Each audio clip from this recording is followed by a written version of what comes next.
హిమవంతుడు మేనకాదేవిల కుమార్తె పార్వతీదేవి చిన్ననాటి నుంచే పరమేశ్వరుడిని భర్తగా పొందాలని కోరుకునేది. శివుడిని భర్తగా పొందాలని ఘోర తపస్సు చేసింది.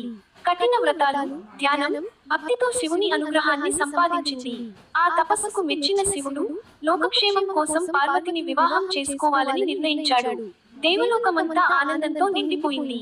బ్రహ్మ, విష్ణు, దేవర్షి నారదుడు తదితర దేవతలంతా ఈ మహాకళ్యాణానికి ఏర్పాట్లు చేశారు. కైలాస పర్వతం వద్ద శుభముహూర్తంలో శివపార్వతుల వివాహం ఘనంగా జరిగింది.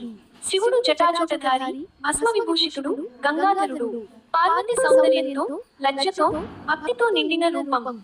శివపార్వతులకు బ్రహ్మ స్వయంగా వివాహాన్ని నిర్వహించగా విష్ణువు కన్యాదానం చేశాడు. దేవతలు పుష్పవృష్టి కురిపించారు.